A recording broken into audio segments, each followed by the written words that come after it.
First of all, congratulations to the new class of Conn Fellows. This is a wonderful, wonderful program to be engaged with. My name is Giselle Simmons, and I'm with a firm called ExecCom. And ExecCom is a communications firm that helps specific leaders in business to know how to communicate better. Now, my background is with brand management. So I've actually worked to develop brands. Some of you have eaten some of them. Cool Whip chocolate, Kool-Aid, Avon products, etc. So I spent a long time in my career developing brand and then transitioned over into developing people as a brand and as communicators. So with all of you, at some point we may see each other this year where I'll help you learn how to execute your work in an impactful way. Now my background by education is I have an undergraduate degree from Tufts University in clinical and experimental psych, as well as a grad degree from Harvard in administration planning and policy from the Ed School. So I know your world. I also know the world of business. And today I'm so excited to be able to showcase this panel of speakers. I'm going to lay out for you the schedule, so please go to your workbooks for a second. You'll see that up front. I'm going to take you through the fact that today this is going to be your work document. And what we're going to do is there are going to be some role plays later that we're going to get engaged with. It's going to introduce you to the panelists. I'm going to take a few minutes to introduce you to them and then set up how this day is going to operate. In the world of education, we can spend a lifetime talking about the theory of relativity and the fourth planet of the eighth moon. In the real world, you don't have that much time. So 20 minutes is going to be a concentrated time to go through this particular exercise because we're going to come back into this main room and debrief. And in the debriefing, you're going to learn about the learnings from each one of the groups and be able to share. And at the end of the day, I suggest strongly that you interact with all the members of this panel as well as each other because that's where your support is going to come from. It's always about resources. How do you use them? You don't have to know it all, but you do need to know who to go to hear this. Okay? Good. So let me begin by giving you an introduction to each member. But I want to preface that by saying last month I was a little bored at work, so I did a little web study. And it was on the neuroscience of learning, right? Talking about neuroplasticity. How do you expand the brain in order to understand new learnings? Does it end once you pass puberty? No. So in this is a woman whose name is Amanda Blake. And she talked about the neuroscience of embodying change. And that's what we're going to talk about today. This is what she said. She said, awareness produces choice, but practice produces capacity. So today we're here to become aware of what it's like to be engaged in different elements, whether it be learning more about how to talk about education in the media, learning about investigations, what happens, who's here to support you, what does the union say, how do you get through educational legislation, how do you deal with policy, because we all know those policies go on forever, right? And it's like your healthcare, no one understands the contract, but we have someone here who does. So let's take the time today to really learn about that and figure out what we need to know. The best way to learn is to ask questions. And each panelist will speak for about 10 minutes. You'll have a chance to ask questions, and we will debrief as a team. I want to start at the far end, and I want to introduce you to Jacqueline Varga. Now, in your workbooks, there's a biography about her. It's great. Yeah, but I do a little extra research. It's called Internet. I do want to talk about the fact that she is with the Office of Special Investigations, and I want to talk about her in two different ways. One about scholarship, because yes, it's important to have credentials, because it means that we put the work in and we did the work. We're also going to find out that there's commonalities and consistencies across some of the panelists. So Jacqueline's background was at Harvard undergraduate, go Crimson, and she had a bachelor's degree in social anthropology. There's another member of this team that has a background in anthropology. I think it's Henry who is going to be here with us. Is he here? Henry. Is Henry here? Henry's right here. Anthropology, so already you have something in common. Jacqueline also went to Fordham University School of Law, but she also did some work at Brooklyn College of Law where you're going to see some interaction with Ron. So what we're talking about is across the world, there's only two stages of separation. In her work and in her life, there's a lot of things that she's done to be engaged, to be able to say, this is what an investigation means. This is how we get through it. So, from a personal perspective, she works having a coaching practice and helping others understand how to better plan their finances. But when you look at her background and career in terms of working with ethics, with the ice skating club, I was glad to see that, and knowing that you practice not far from where my home is now. So you're in Muncie, I'm in New Hempstead. Pretty good, right? But throughout all of her work, it was about how do we do things ethically? How do we pull it together? So her work with the state U.S. District Attorney Department was critical and is crucial. So if you want to know somebody who knows how to get the practice done, that's going to be Jacqueline. Let's move on to Liz. Liz, right there, thank you very much, is the director of the Hechinger Institute right here. And her specialty is in writing, journalism, but her passion lies with writing about education and the capabilities and the changes and the challenges. And so her work has been recognized in that area. Now, what I love about the internet is they don't always go very formally. So I found this wonderful quote that I'll read to you. Chalkbeat, 2009, wrote an article, and they were talking about when you were talking about high school admissions policies. And their quote is as follows. I love this quote. Liz Willen, the Brooklyn mom, and a kick-ass educational writer. So I want you to know the power of the pen is crucial. And so from her, we're going to learn that knowledge is power, that words have purpose, and that you really need to be impeccable with your word when you're talking about education, policy, and learning. I want to move on to Ron. I'm sorry, Robert. Let's go to you. Let's go to Robert, who is the Assistant Director of Grievances. Now, Robert's going to be your new best friend. Do you know why? Because if there's a challenge within that school, and challenges happen all the time, whether they're within our control or outside of it, he is your representative. He knows the policies and the laws back and forward. He is there before you talk to anyone, which is what Liz is going to tell you about. The media calls, do not call them, call Liz. Maybe, we'll talk about that. She says, not me. What she's going to talk to you about is, how do you react to media? What Robert's going to talk to you about is, speak to me first. Because even in the world of business, most people in organizations know that you never address the media without having the appropriate people there with you. Because how you interpret in the media is really different from what comes out of your mouth. So the power of these two people are going to help you to understand where you go. And Robert's specialty and expertise is in helping you through that process. There's a methodology to it. There's a process to it. Moving on to Ron. Ron's background, very extensive in terms of education, bilingual education, the alternate teaching curriculum. I was fascinated to find out that part of what he also worked with is Teach for America. How do you get people engaged who are coming from fields like business, who want to work in education? And so he's going to talk to you a lot about policy because his expertise is in the law, educational administration. So these are techniques and things that sometimes we're not engaged with on a daily basis, but you have to be aware of what it is. And how do you reach out if you should ever be in a circumstance like this? And in the breakout groups, each one of you will have an opportunity to experience some of the challenges, and then when we come back together, we'll have an opportunity to debrief and talk about what we learned. Going forward, if there's anything that you need to learn more about, then Lily and Robin are here to find out how to best prepare you for the work that you're doing in your communities. Okay? So without further ado, I'd like to introduce Jacqueline, and she's going to start by sharing with you some of the expertise in her area. We'll talk about 10 minutes, and I'll be more than happy to facilitate questions that you may have from the floor. Thank you, Jack. If you have something that you need to reach us about, picking up the phone to call 718-935-3800 is the best way for you to get the answer that you need. There is an on-call investigator who is there who can answer your questions, and if it's something that you feel is more urgent, you can always ask to speak to me, to Chris Dalton, who is my deputy director, or to Norris Knowles, who is an associate director, and I'm in the process of trying to locate and hire a fourth management person for the office. I really do want my takeaway here today to really be about the reporting requirements for principals, assistant principals, and teachers.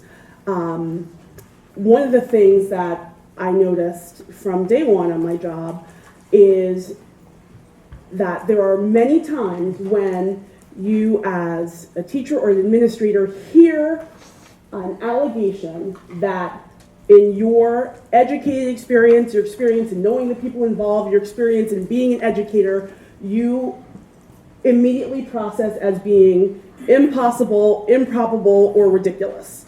And you have a lot of things on your plate and many things that you're doing, and the instinct is you process it, mark it as ridiculous, and as something that you'll deal with later.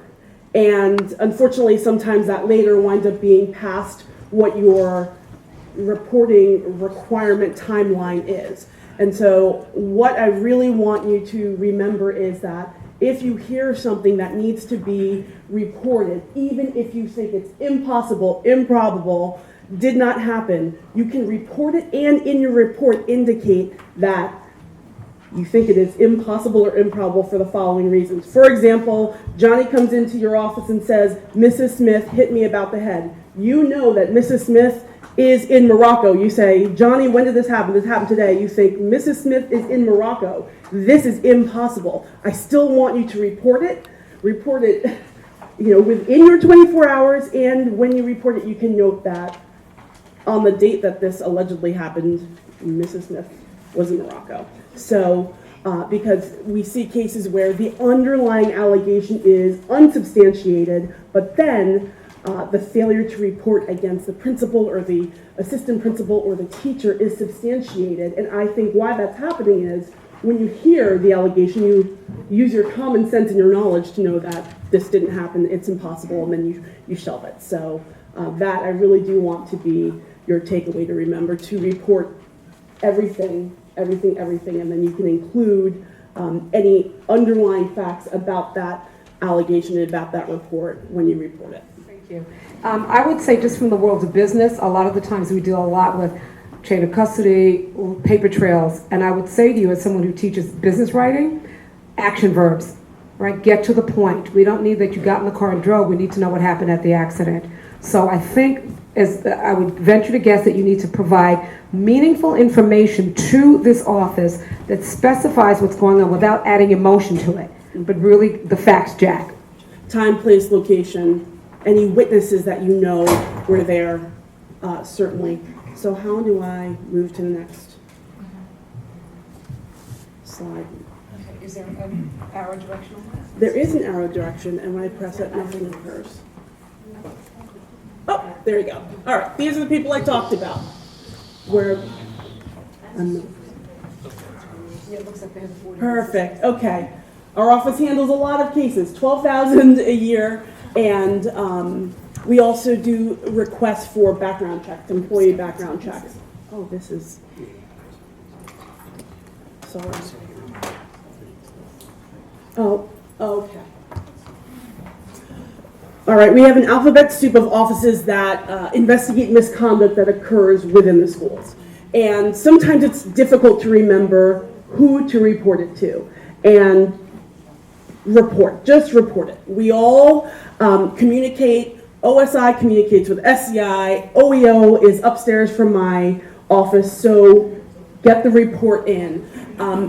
OSI, Office of Special Investigations, is within the Department of Education. SCI, the Special Commissioner of Investigations, is external and actually part of the city agency, the Department of Investigations. They refer cases, a lot of cases, to us. In OEO, there are many times where an allegation has an OEO element, so there's some sort of racial epithet and then corporal punishment or verbal abuse, and so OEO and OSI will work out which investigators to send out, but it's okay if you report it to not the perfect place. It will get to where it needs to go, and you'll get your credit for the time that you reported it in. So try not to be frozen by the overwhelming alphabet soup we have going here. As far as the cases that OSI can intake and hold on to directly, corporal punishment and verbal abuse. So it's A420, A421.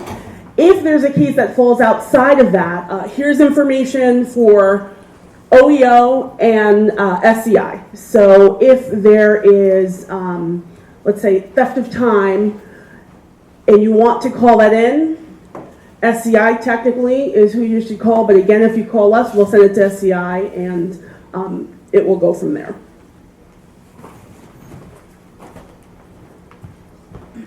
So, corporal punishment, throwing, hitting, striking, slashing, physical, elements.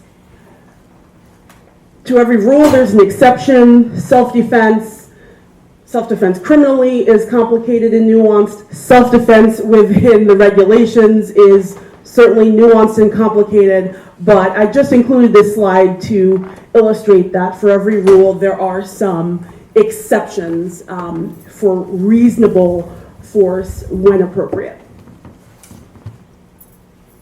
Also, corporal punishment, if you put a child outside the classroom, is considered corporal punishment. Absolutely. So the comment was if you put a child outside the classroom or if you have a child stand for an excessive period of time, stand holding books, some of those super old school punishments would be considered corporal punishment.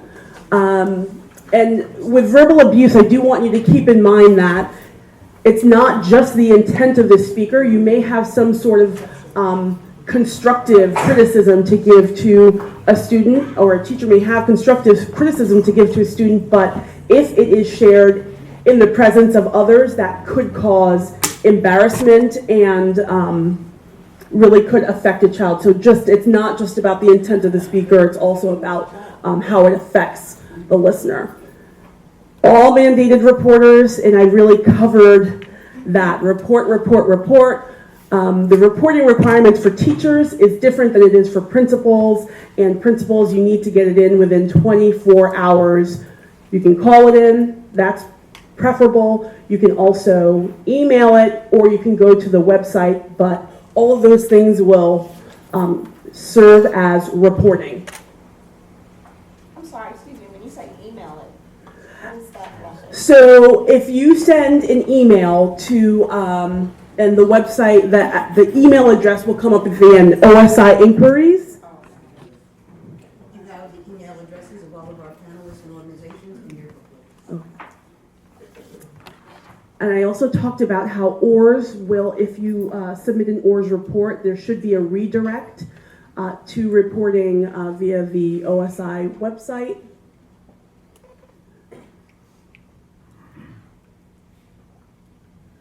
What OSI does not handle is staff on staff misconduct if it doesn't affect a child. So if the principal and the assistant principal get into a fist fight in the hallway in front of children, it affected those children, so my office would handle it. If two teachers, one keys another one's car, my office will not handle it. Didn't affect a child. What do? Call the police. Among other things, but do not call my office. Yes. Just one clarification, if you receive an alleged allegation, let's say on a Saturday via email from a parent, is it 24 hours from the time you receive it? Yes. So you would go on OSI from home? Yes. Yes. So the question is it by school day or by day? And it's by day, by hours, 24 hours. Yes. School-based investigations, I'm sure you know a lot about. That is a new structure, somewhat new structure where some cases are being referred to you, principals, to investigate, and we are really working towards giving you additional support. But if you have a school-based investigation that you need support on, reach out to your senior field counsel. That should be the first person that you call for support. So, how to contact my office? That is the phone number, fax number, email address, and the hours that we're open. And we are open during the summer, even when the schools are closed. I know many of you principals are working during the summer when the schools are closed, so you can feel free to reach out to us then too. If there are no more questions, thank you so very much for your time. Thank you. Jacqueline, there's just one question that I'd like for you to clarify to the group. So when they go onto your website, will the team here be able to print out the specific definitions of things such as corporal punishment, et cetera? Yes. So the Chancellor's regulations are on the DOE website, and A420 and A421 were updated this summer, so please go on the website and print out the PDFs. And the Yes. second question is, how often would you recommend that the members of this group share this information with their staff? So is it a formal meeting? Do you provide it? Is there a conversation? When you say this information, you mean how to contact? No, in terms of sharing the information, so as, say it again? The Chancellor Rag, Yes, so, the Ag 41A. We're mandated to do it. Mandated every Yes, every year. I just wanted to make sure that everybody knew that, because what So we're mandated and what everybody- we do are two different things. Jackie, the question asked was, can this PowerPoint be shared with the group? I don't see why not. Absolutely. If you can, If you can send it to us, we'll yes, forward to them. absolutely, will do. If I was sitting next to, on a panel next to somebody like Jocelyn, the first thing I would want to do was get her card and try and have her become a source so that when something really awful happened in a New York City public school, I would be the first to report it.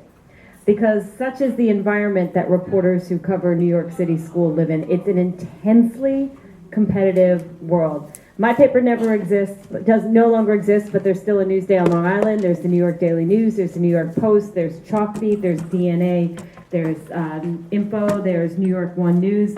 All of these places are covering education, and if you think that they just want to understand teaching and learning better, or show up at your school to report on how great the test scores were this year, you have another thing coming.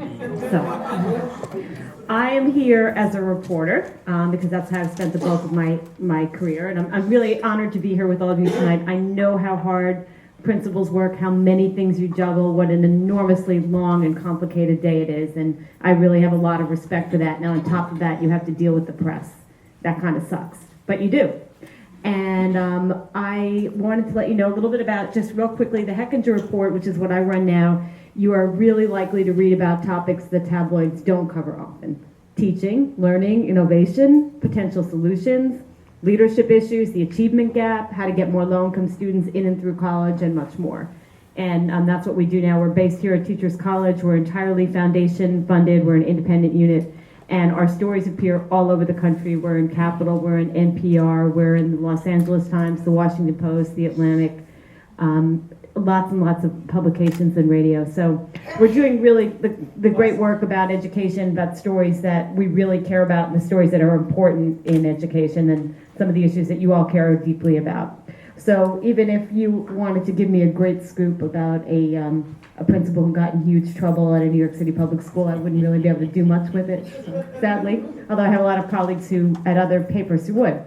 But covering New York City schools in a tabloid war meant constant stakeouts, constant chancellor turnover, politics, fights over mayoral control, fights over condoms in schools, arrests, violence, demonstration, events that had nothing to do with teaching and learning. Over the years, I've met some great principals and became close to them. I was also thrown out of schools by many others, and that's the nature of it. I'm also a longtime New York City public school parent, so I have a whole nother perspective on this as well. And I write columns for InsideSchools.org. One was called Middle School Muddle, and the second was called, that I currently write now, it's called High School Hustle. And they're mostly about the enormous amount of agony and pain and hard work it takes just to find and get your kid in a decent public school in New York City. So I've lived through all of that, as well as a lot of crisis management moments. I have a principal that I just loved. I spent a whole week at a struggling Chinatown elementary school, and this principal, I profiled her and got a sense of what her life was like, and many, many years later, we're still in touch. This principal was named Daria Rigney, and she's probably the best principal I've ever seen in my life. But then she became a superintendent, and now she's a consultant of sorts. But principals like that, they don't stick around often, and they don't make the headlines all that much either. Very rare, very rarely. So to think about what you guys have to deal with, the kinds of things that keep principals in the headlines, to prepare for the panel, I decided to look back and read the more recent stories in New York involving New York City public principals, just so I could have a sense of what kinds of questions you guys are asked when a reporter shows up. Again, as not too many are probably showing up to say, "You're so admired as a leader. Can you tell me what the secret is to your leadership? Or your test scores are so good. What are you doing that's so right there?" Probably not a lot of that. But just to put it in perspective, here's a couple of the stories that you might have seen recently. Principal writes memo full of typos. Parents and teachers give him an F. Brooklyn principal tried to smuggle heroin prescription drugs into an upstate prison. Parents boo terrible principal at city school of no. New York City teacher arrested for leaving children home alone while she visited tattoo parlor, partied. New York City principal hit with $4,500 fine for living with teacher working at his middle school. New York City assistant principal alleges she was ordered by principal to discriminate against older black teachers. New York City principal did not report allegations of inappropriate conduct against teachers now charged. The list goes on and on. It's not really encouraging or a lot of fun, and I don't envy you for having to answer these kinds of questions while you're trying to do the best you can for a lot of kids. But I didn't want to go through these one by one. I wanted to be as helpful as I can, given that I know the competitive nature of reporting and reporters and how awful it must feel when someone like me turns up asking you about one of these things. So I decided to find an example of how a principal handled a really awful and tough situation well. And it came from a fellow con principal from several years ago, Randy Asher, who was the principal of Brooklyn Tech. And I'm going to read you the headline and the top of the story so you can see firsthand how he handled it. The headline: Brooklyn Tech principal reveals how allegations of teachers' twisted sex acts horrified him as he meets worried parents. Under the harsh lights of Brooklyn Tech school auditorium, the principal and nearly 200 parents faced their even harsher reality Thursday. Allegations that a depraved teacher got past all their safeguards and took several girls on his raunch-filled sex spree. Quote, as an educator, I'm horrified, I'm frustrated, and as a professional, frankly disgusted, Principal Randy Asher said with a hint of anger in his voice as he looked out from the stage. The crowd of nearly 200 visibly worried moms and dads wanted an explanation for the inexplicable behavior of accused perv Sean Shanick and reassurance that it can't happen again. As a parent of 2 children in New York City public schools, I am livid, Asher said. I've never seen such an egregious list of behaviors by a teacher. It bothers me personally, it bothers me professionally. What happened in that case? Authorities say Shanick plied students 13 to 19 with alcohol and embarked on 2 years of unspeakable debauchery, from intercourse to bringing one to a sex club to watch him engage in gay sex. This is an awful story. I don't have kids at Brooklyn Tech, I almost did, and I'm trying to think about what it was like if I'm sitting there as a parent in the audience, horrified that something like this went on in the high school. Absolutely horrified. And I'm thinking, how did this principal not know about it? How did this principal not know about it? You're going to want to blame somebody when you're angry like that. So it's an awful story. The Tech is a gigantic high school, though. I decided to, I talked to the reporter who covered the case just to get a little bit of insight about how parents did react to his speech. And one thing was clear, Randy Asher did himself a huge favor by talking frankly and publicly to all of the parents involved, and by letting them know that he too was deeply upset and disturbed by this. If he was sort of hiding behind it and saying, well, we have no comment, or this is under investigation, or I don't know what happened here, or we'll get back to you with the details, that would have upset me a lot more as a parent. Remember, public schools, public, that's who is impacted here.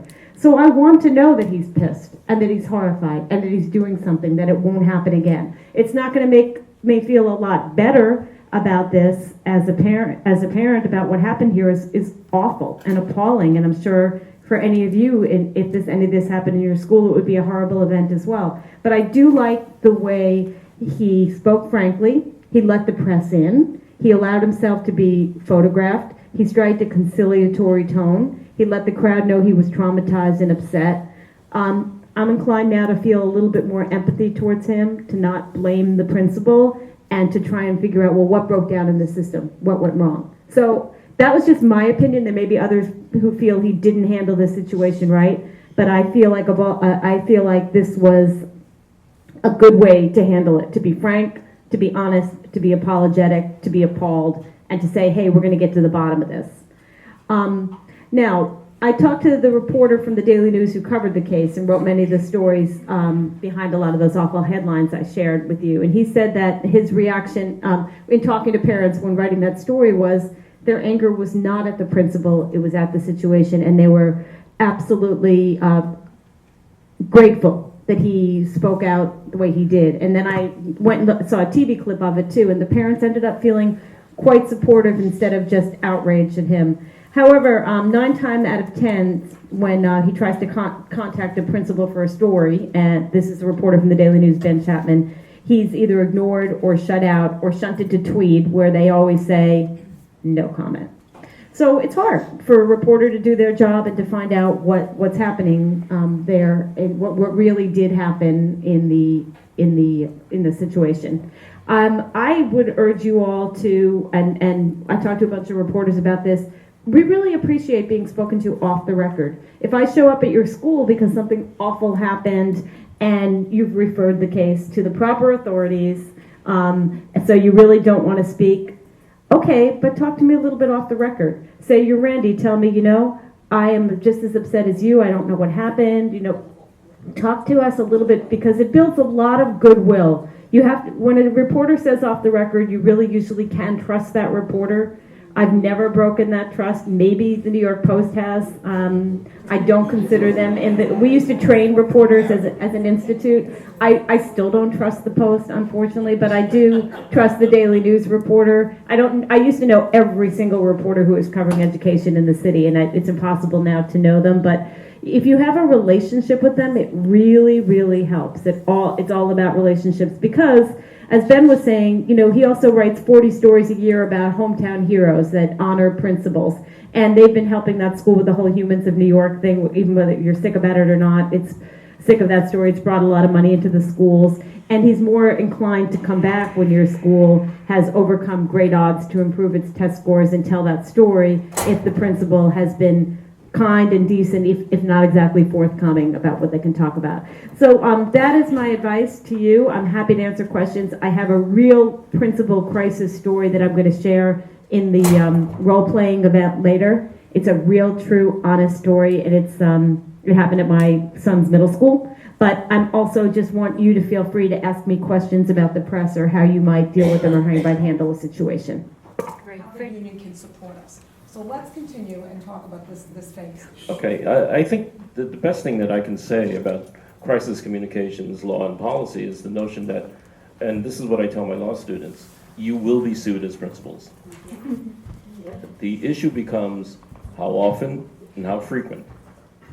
And that's all there is to it. But the issue is to be prepared. And you need to be prepared in multiple ways. Liz, and I don't want to give away the entire group of things, but let me just briefly talk to you just about communications rather than talking about law. There are situations where it's something called pre-crisis, which says to you, there's going to be a blow-up that's going to happen at your school, and you need to deal with it. So let me give you an example. An example would be, and I'll take it from my own life and my own work at the Department of Education. In 1982, the U.S. Department of Justice said to the Department of Education, guess what, Department of Education? You guys are in violation of Title IX of the Civil Rights Laws. You now have to convert all 6 of your single-sex schools into co-educational schools. And congratulations, my job was to go to talk to parents. Do you know what it's like walking into a room where you have parents on one side of the room says, great, now I can have my daughter or son come to this school that has been previously well, and then I have the other side of the room that is screaming and yelling, how dare you have them come in and distract them from learning, that kind of thing. That's sort of a pre-crisis kind of conversation. And the notion that you need to think about is, so what do you want to say to this group of folks? Be prepared with, and I see Terry's in the back of the room sitting with Robin. Terry has talked about taking groups of three different takeaways that you want to have parents hear when you walk into the room or walk out of the room. What are those things? Be prepared to be very succinct and very clear about what those things are. And when questions are asked, those are your grounding points. Come back and be grounded on those points that you want to make. I see Giselle sort of nodding next to me. Am I taking away your work? No, you're absolutely right on target. The second item, which is probably the more difficult item, is what happens when you when you're coming into the school and congratulations, there's a flock of reporters standing at your door wanting to take your head off or something else about something that you may or may not be aware of. And the question becomes, what do you do? And to me, it's a real hard kind of thing. One of the things the best I can say around that is you don't want to piss off reporters because, as Liz said, reporters can be your best friend. But you need to be in control of the situation. You need to be able to say, ladies and gentlemen, thank you very much for being here. I know you're concerned. Give me an hour. I will have a statement made for you in an hour or in an hour and a half. But be very clear that you are in control of the situation. You're not allowing them to dictate your work. So what do you do in that hour and a half? You scurry your ass back into your room, call the Central Department of Education and say, I've got this flock of folks outside that want to talk to me and take my head off about some whatever situation. It could be this Sean person who has done blah, blah, blah, blah, blah. And come out with a strategy and be very clear about it. The other thing is, the last item is what Liz talked about, and that's post-crisis. When you have a crisis that has occurred, should there be communication? And I say absolutely. You want to be, as Randy had done, you want to be encouraging. You want to be sympathetic. You want to know that your population, your parents and your clients are supported. So broadly, that's where I would go with this. But in terms of law and policy, what I'm finding more and more is, may I switch gears now? Yes, please, absolutely. Okay, I don't want to take away from anybody else's time. But in terms of law and policy, what I'm seeing more and more is you ladies and gentlemen out in the trenches don't have a good grasp of regulations and law. And is it to your fault? No, not necessarily. Your training doesn't allow you to have that kind of training. And also the kind of communications that you're getting may or may not be there and may not be as rich and as frequent as you would like. So, and I'm gonna pick on Jacqueline, because she's a newbie. She's only been at the department for 4 months, right? So Jacqueline says, okay, so we have a new Chancellor's Regulation A40 and A4421, right? And that, A420, A421. which was updated over the summer. How many of you knew that? Okay, a handful. Therein lies one of the problems. How quickly do you get the information back? You may be working under false pretenses, like it or not. You may be working on an old set of regs, or you may be one of the typical principals that will say something like, "Yo, Robert, tell me a little bit about this corporal punishment thing," and the next thing you know, you have the telephone game. Robert's not an expert. He may be an experienced principal, but that doesn't necessarily make him the law expert. And what you're going to find is that you're going to be perpetuating certain, I'll call them urban myths for lack of anything else at this point. And guess what? Next thing you know, who's at your front door? Liz and her buddies. Sorry, Liz. So one of the things that I would encourage you to do is to really think about getting to be more frequent users of whatever regulations are out there.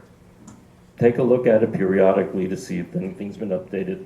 And you'll see, because on the department website, it actually shows the date of the regulation. Do it every semester, or so every month or a couple of months, and get a feeling for it.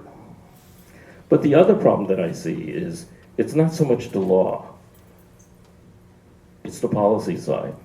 And the question is, do you understand the policy that went into the creation of the law?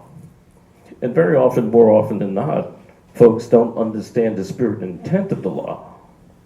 For those of you who can't figure out what the distinction between law and policy is basically the intent of government to do something or not to do something. And laws are the manifestation of that thinking. And more often than not, we are put in a place of, we must be in compliance with X. And the question is, do you know why you need to be in compliance with X? And that is very often one of the difficulties that we have and we face as school principals and school leaders. One of the things that you'll be reading probably in the next couple of weeks is the changing role of superintendents. Superintendents previously have been, shall we say, compliance monitors more than really instructional specialists.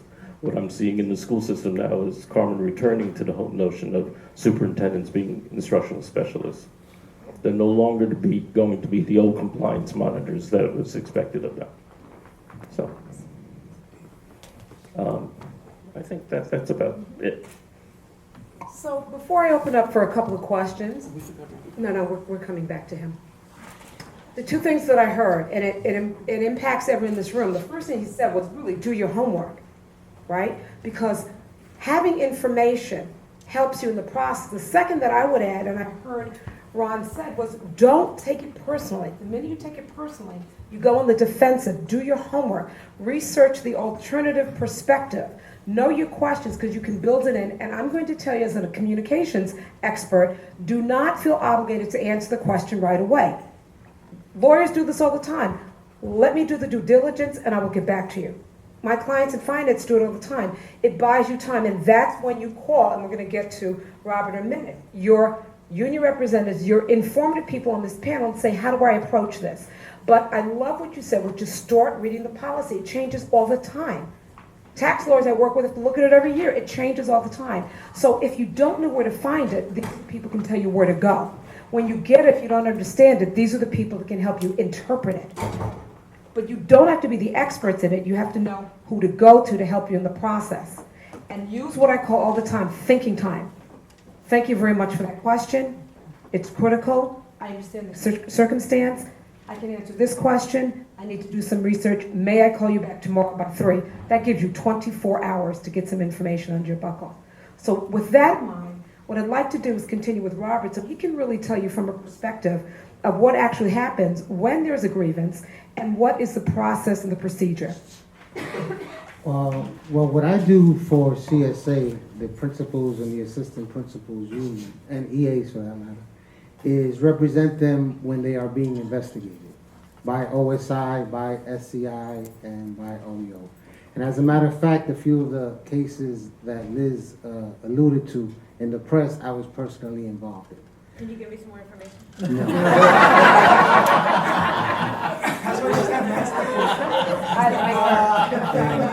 And fortunately, I don't recognize too many faces in this room. So that's a good thing. But I do want to reiterate a couple of things that we heard from the other panelists. First, that what Jacqueline said in terms of reporting. And the best example I can give you is something like what she said, which is a student comes up to you and says, Mr. Cologne, you smacked me, right? You know you didn't smack that student. You're obligated to self-report, according to A420.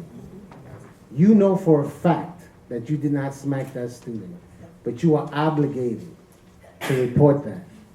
That's how serious it is, all right? So that's an understanding that you all need to have sitting here. The other thing is, in terms of the regulations, you should read the regulations for yourself. I'm not an attorney. My background is as an investigator. I've been an investigator for 15 years. The president of the union thought 7 years ago that it would be a good idea to have somebody who has done investigations to represent folks when they're being interviewed during investigations. I actually worked for the Office of Special Investigations for 4 years. Also, I worked for the Inspector General's office. You'll see that in there.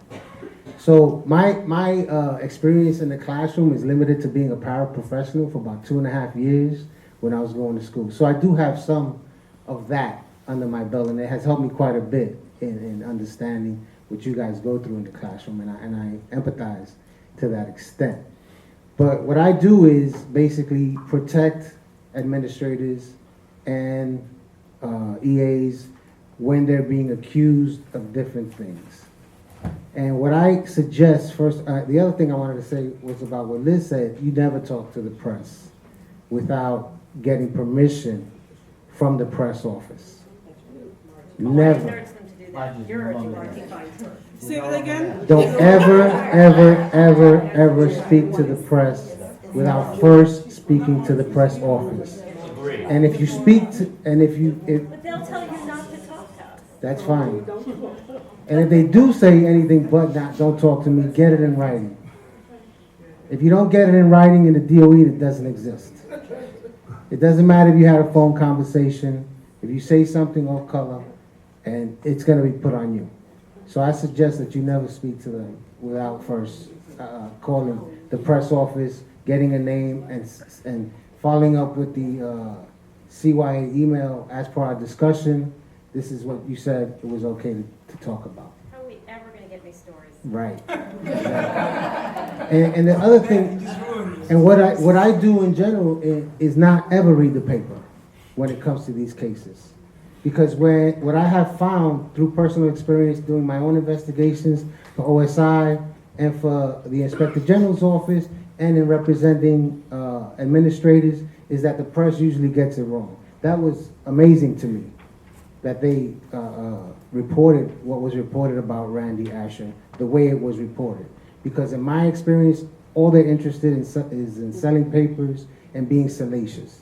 And in doing that, they never let the truth get in the way of a good story. So I don't trust them as far as I can throw them. And that's what I tell people. Another important thing that I think you should always understand is that you should never ever speak to an investigator without union representation present. That's the best way to get in trouble. Because there are a ton of regulations. You can't possibly know all of the regulations. You have the Chancellor's regulations, you have the State Department of Education regulations of the Commissioner, you have the Standard Operating Procedures Manual, you have the Principals Weekly, you have the UFT contract, and you have the CSA contract, which you are responsible for every sentence, every period, every comma in all of those documents, which are voluminous, right? So it's impossible for you to walk around knowing all these regulations. You learn them as you go. You have the teacher's manual that we refer to, the A420, the A421, right? That's part of it. A830, which is the OEO regulation, that's part of it. But I worked for OSI for 4 years. I've been at CSA for another 7 years. I don't know all the regulations. Still to this day, there are new allegations that come up that teach me new regulations. So you can't do your job worrying about regulations. Obviously, you wouldn't educate anyone, right? You wouldn't. You do your job with the best interest of the students at heart, and you know them as they come along. You know the big ones. You know A420, you know A421, you know about compliance with special ed and the L's. You know about those things because those are daily matters.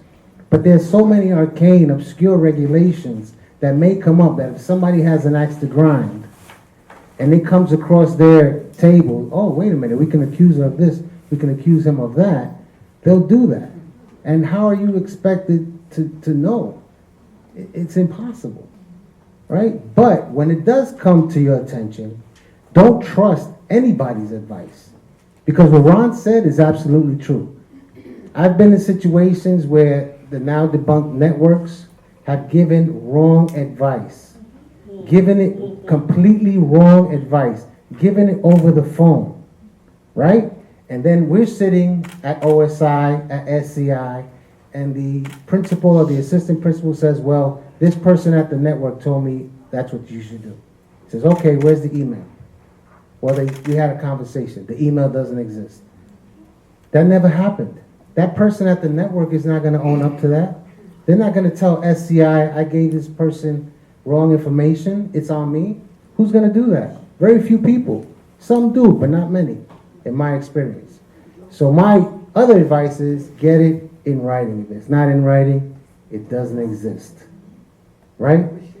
I have a set of rules that I give folks before we enter the interview. And one of the most important rules I can convey to you is answer only that which is being asked. That is so important and so hard for you guys to do. Because, and this is why, you're educators. Educators want to educate. Everybody. right? And what is a huge part of education? Context. You don't want to just answer the why. You want to answer where, how, when, who. You want to give all the context to the question. We want to know all of that stuff. No, you don't do that. If he's asking you what, say what. And it's a nerve-wracking situation. I understand that. And I never try to lose sight of that. Because I do literally hundreds a year. Thousands over the course of the years that I've done. And I never try to lose sight of, for you, this is a first-time experience. And it's very nerve-wracking. And if I just explain it all, he'll see that I'm innocent and I just care about the kids. And I didn't do anything. He'll see that. Because my heart is in the right. No. It doesn't matter. And listen, the investigator doesn't want to get into it. The last thing an investigator wants is a new case. I'm telling you, I've sat in that seat. I understand, I know that, right? But if you say something that opens up another set of circumstances, another allegation, I'm duty bound. I can't ignore it. It's my job. I'm sitting there, you're sitting there, the union rep is sitting there, the union rep and the investigator, they're taking notes, and you say something because you want to fill in the blanks that doesn't have anything to do with anything. But now he has to write it down, and we're like, okay, now we have another case. And we see all the lawyers in the room going, that's right. Good. Answer only that which is being asked. And if you listen to the questions in a Zen-like manner, like a laser, right? It does a couple of things. It helps you answer only the question, and it allays some of the nervousness. Because you're thinking about my job, my mortgage, the kids at school, you know, how am I they're gonna get me for this, because we all watch television, we all watch these shows, and we think they're gonna take away my pension. Everybody thinks that, right? They're not gonna take away your pension. There are people in jail right now collecting a pension. Seriously, that's a fact. That's a fact. Why? Because your pension was earned. That act that you committed may get you terminated, but it can't undo the 20 years that you gave to the system, right? You would have to commit a fraud for those 20 years, which said you didn't earn that stuff, to unearn that, right? If you hit a kid, God forbid, or curse somebody out in a moment, you know, of craziness, that doesn't mean you're gonna lose what you've earned all those years. I mean, you shouldn't be doing that, but to give it some perspective, you need to understand that you're there to answer the questions. You're not there to educate anyone. They don't care about how great of a principal you are. They care whether or not you misappropriated the funds, whether or not you're leaving early or coming in late, whether or not you hired your nephew or your niece. That's what they care. It's not your perspective. It's a totally different. There are no teachers or principals or assistant principals working at SCI or at OSI or at OEO. Those people don't work there. So they never stood in your shoes. So to look at it from your perspective is a big mistake. Look at it from their perspective. Did you do this? The allegation is, you know, you're showing favoritism in procession, or you're not following the proper procession procedures according to the regulations. You know what you need to do? Read the procession regulations before you go to that interview and understand what they are and understand whether or not you followed them correctly. So thank you. What I'd like to address is, yes, and we're going to 1 minute. I want us to make sure we have sufficient time to break down into some of these teams to do role plays. But as a moderator, what I want to do is just play back one thing. There's a lot of information that was presented here. There are many different roads that lead to Rome. There are many different perspectives. So what we heard from Jacqueline was the importance of reporting information accurately and efficiently and effectively and immediately. What we heard from Liz is that, yes, it's important to have information in the world. Whether we agree or disagree with how we get there, information is important.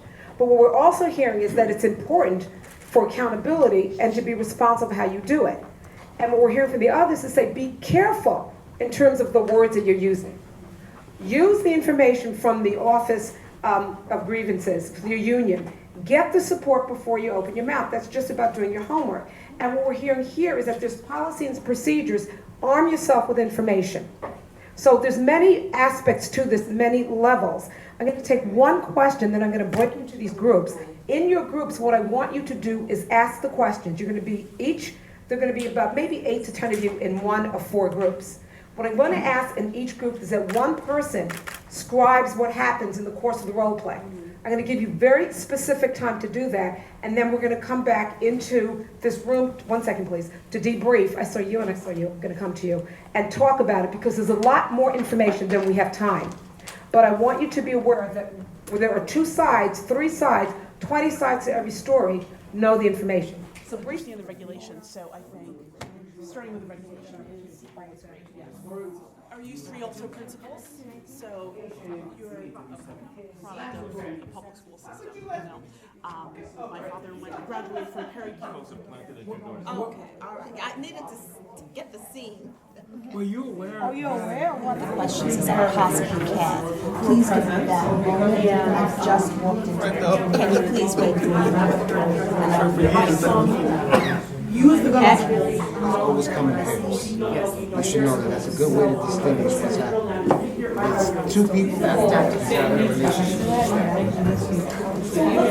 How was your commute? I mean, I'm happy to have the opportunity, students, making him feel comfortable, making him think. I'm empathizing, I'm his friend. But we don't have anything helping that happen. And so,